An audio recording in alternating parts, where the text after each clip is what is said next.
Bom dia, doutora. Bom dia, Patrícia. Bom dia a todo mundo de casa. Vamos lá, para as pessoas de casa entenderem. O que é considerado precoce, então?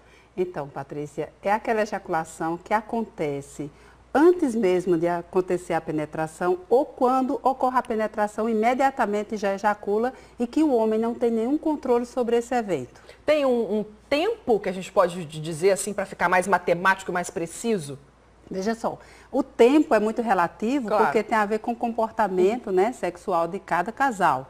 Mas, em média, considera-se que 15 minutos para o ato sexual e acontecer a ejaculação seria o ideal. O tempo médio. O tempo médio. Porém, o importante é que essa ejaculação aconteça, pode acontecer logo após o início da relação, pode acontecer um tempo mais prolongado, mas o importante é que o homem, ele realmente controle. Não, agora chegou a hora e eu vou gozar, tudo bem. Agora, caso contrário, aí é precoce. É considerado que o homem tem ejaculação precoce quando isso acontece com frequência, né? Uma vez só, não. Eventualmente pode acontecer, Certo. tudo bem, porque está muito relacionado ao processo da ansiedade, é a causa principal.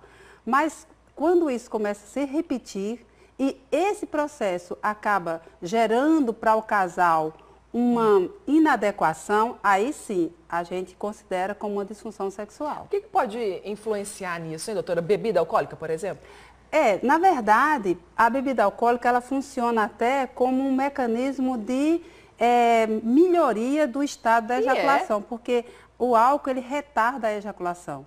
Mas não é tratamento, é bom lembrar disso. Claro, imagina. De jeito nenhum. Eu tenho ejaculação, eu vou começar a beber, Vai começar a beber. Não é essa a ideia. Tá. Mas veja, o que é que o álcool faz? O álcool acaba levando a um relaxamento. E aquela ansiedade, aquela adrenalina do começo da relação, o álcool faz com que relaxe e aí ele pode prolongar mais, fica mais à vontade na relação e demora mais. O álcool funciona dessa forma, mas não é o tratamento. O homem que tem ejaculação precoce, ele tende a querer ter mais relações sexuais ou não tem relação? Não, normalmente o que acontece em relação a essa questão é assim.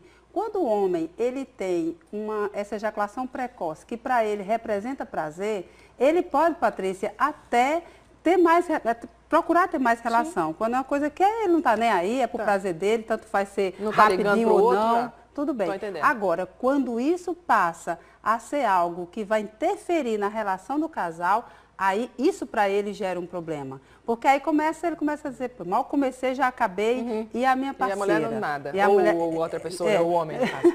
E aí fica nesse processo. Como é que fica? Aí isso gera, aí ele começa a ter a evitação sexual. Sim. Ele passa a evitar, começa a inventar uma desculpa, começa a querer não chegar ao ato porque sabe que vai. Não vai. E aí a criatividade começa a ficar sem... Sei como é que é. Isso tem a ver com idade? Interessante, muito boa a tua pergunta, porque assim, a ejaculação precoce é uma característica do adolescente, que é natural. O adolescente ele vai tendo ejaculação precoce por conta do processo de ansiedade, início de atividade sexual, às vezes as parcerias são novidades. Sim. E normalmente o adolescente ele traz muito aquela necessidade de ter uma performance. Está se descobrindo, né, ainda também. Aí a ansiedade é muito grande, então a ejaculação começa a ser precoce. Tudo certo. Mas o idoso, ele passa a ter uma ejaculação que a gente chama de retardada, que é o contrário. Ele não consegue, mesmo agora eu quero ter a ejaculação, mas ele não consegue ter por conta de problemas da própria idade, que aí tem outras questões. Nesse caso, então, a experiência é super positiva, né? A Quanto mais o homem se conhece, exatamente. mais viveu, maior controle dele. O momento que o homem começa a ter um controle da sua vida sexual é depois dos 20 anos. É quando ele chega nos 30, 40, então ele entra naquele auge da vida sexual e da experiência da também, maturidade do próprio sexual. corpo e das relações.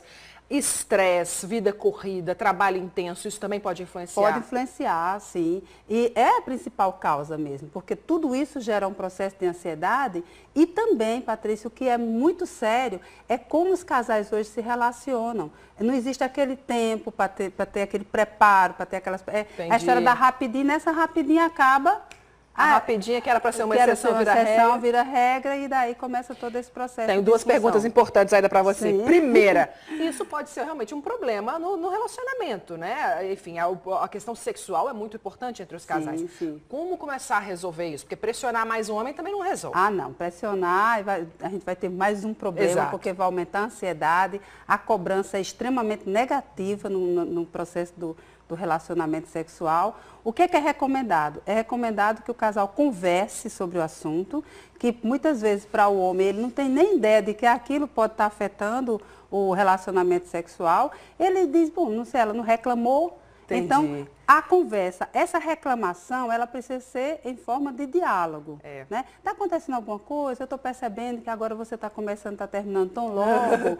Então, assim, o que é que a gente pode fazer para melhorar e tal? Então, o problema, doutora, é que muitos homens não são chegados nesse papo, né? Não conversam, não gostam de conversa nenhuma, quiçá sobre isso. Pois e é. aí? E aí é aquela história, né? O relacionamento, ele precisa se falar sobre isso. Porque às vezes o casal, eles falam muito sobre os problemas, sobre o financeiro, sobre a criação dos filhos, sobre a parte negativa do casamento. Sim. E essa parte, que é uma parte positiva, que é a relação sexual, que é o convívio íntimo, eles tendem a ter uma certa, sabe, não, isso aqui a gente não fala. Não, precisa enfrentar, precisa olho no olho, precisa, vamos conversar, vamos sentar aqui, vamos conversar sobre esse assunto, amorosamente, carinhosamente, mas precisa ser conversado. Agora, de maneira geral, então, esse tratamento é todo psicológico, não tem nada físico, não tem um medicamento que o homem possa tomar? Tem sim, olha só, legal isso aí, Patrícia, porque tem, primeiro, eu vou até dar umas dicas aqui para quem está em casa, né? Então, veja, claro que existem os medicamentos normalmente são antidepressivos, para diminuir a ansiedade, certo. É preciso ser feito sim, com acompanhamento médico, prescrito por médico, tudo bem. Agora existe o trabalho psicoterapêutico que eu vou dar a dica para casa, que é o seguinte, o homem que tem ejaculação precoce, ele precisa começar a fazer um trabalho que a gente chama de manobra de stop-start. O que é isso? Entendi nada. Entendeu? Nada. Então, ele vai... a masturbação para o homem é um processo muito tranquilo. Só que ele precisa fazer isso de uma forma treinando. Ele precisa retomar aquela brincadeira de adolescente. Sim. Só que dessa vez ele vai usar a respiração e tentar... procurar ter um controle. Então, ele faz a masturbação e ele aperta a glândula na hora que ele estiver pronto para ejacular. E ele respira e aí ele vai tendo esse controle. Isso é uma dica. Uma dica importante. E a outra dica também é exatamente o casal ter um relacionamento onde ela passe a não ter essa cobrança e tire essa coisa do ter que penetrar, Não. O casal pode namorar, pode ter todo aquele namoro sem pressão nenhuma. O homem começa sozinho, então, tentando resolver o problema e contando também com a ajuda da parceira ou do parceiro, que é importante. E a terapia para que ele possa melhorar o estado de estresse e de ansiedade.